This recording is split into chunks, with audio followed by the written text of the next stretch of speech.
Hey Micah, this is your aunt, and these are the questions that you asked me in your interview. The first one being what made me change my outlook on perm to relaxed hair. Well, I have a friend, an African American male, and he is very Afrocentric, and he loves himself as a black person, and he loves black people in general. And he was noticing basically that there is this general dissatisfaction amongst black men and women, um, and the dissatisfaction had to do with our African features, namely our hair, our nose, our lips, the shapes of our bodies, and all of that. So we began to talk about hair, and he got me to thinking, basically. So he started the thought process. Why did I decide to go natural? Well, ultimately, I started to think and realized that I was not really pleased with myself, and that's not healthy. So why was I not pleased with myself? I didn't like my skin, I didn't like my nose, my lips, or my hair. I really didn't like my hair. Um, and I began to speak with a community of people, mostly women, who had gone natural. So I decided to take it into consideration. I learned more about it. I learned more about black people. And then I realized that, as a Christian woman, I believe that God makes no mistakes. And I understand other people may not be Christian, but my belief is that God makes zero mistakes. And if I am a Christian person and I am basically saying, God made a mistake with my nose, my lips, my hair, it doesn't match. So then I was like, God doesn't make mistakes. He made me perfect. My everything is like it is because He made it that way, and I should be proud of that. Then I started becoming this person that I really did like.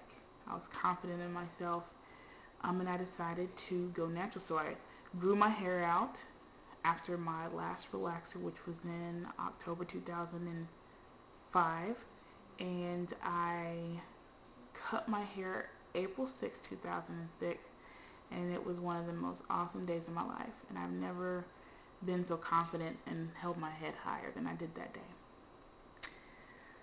The responses, my family wasn't very psyched about it. That's where I got most of the negative feedback, to be honest. I don't blame it on my family, though. I blame it on um, years and generations and of saying that your natural features are just not good enough. So I don't blame it on them. And then I learned to just kind of let that go and do what was best for me. However, people on the street, my friends, they love it. People always strangers ask to touch my hair. Um, they're generally like really, really curious, and they're genuine about it. And when someone likes it, you can tell they really do like it. They're like, your hair is so amazing. So that's pretty neat. Um, do I consider my hair to be good? Oh, no. As far as the texture goes, I don't buy into good and bad hair. Um, with black Americans, and some black Latinos and Euro, like Afro-Europeans and things like that.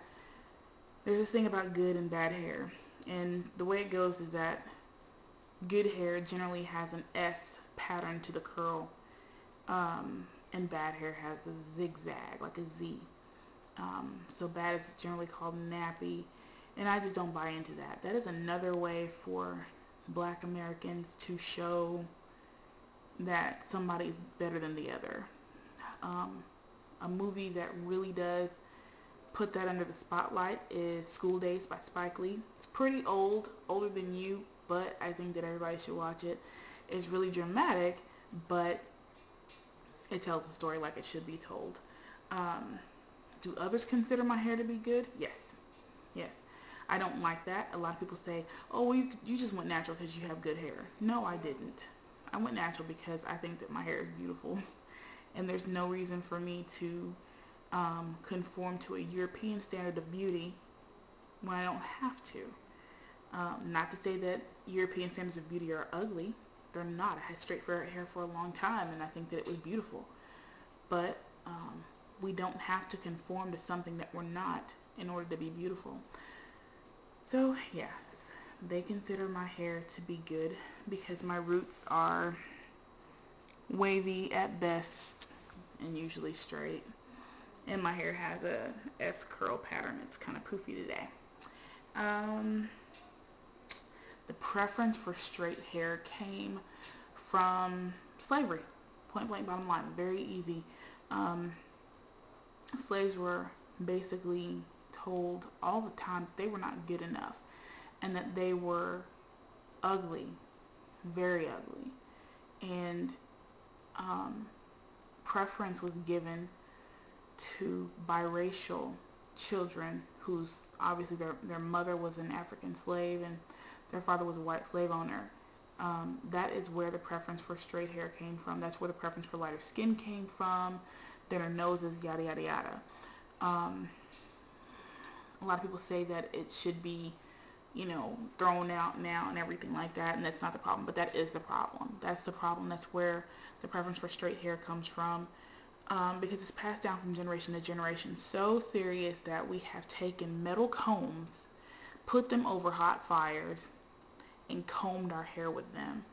So serious that we have taken very harsh chemicals that can leave calcium deposits on your skull, burnt and given us scabs and things like that, just so we could have straight hair and be accepted. So it originates in slavery, but let's not get mad at Caucasians in this day and age for that. No need for it. But that's where it came from. It's slavery. I think that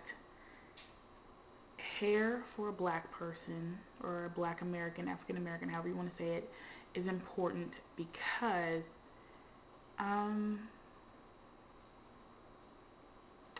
you need to be proud of who you are. You don't have to have straight hair all the time, or curly hair all the time. You don't have to be natural forever, but I think that every black person should experience natural hair because it kind of forces you to deal with who you are.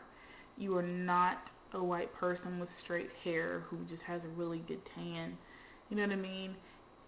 So I think that every black person should definitely deal with their hair in its natural state. You might get a lot of confidence from it. You might not want to go back.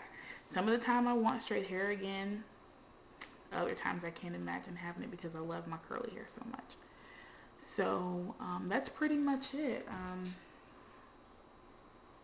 I think that every black person should experience their natural hair at least one time in their life.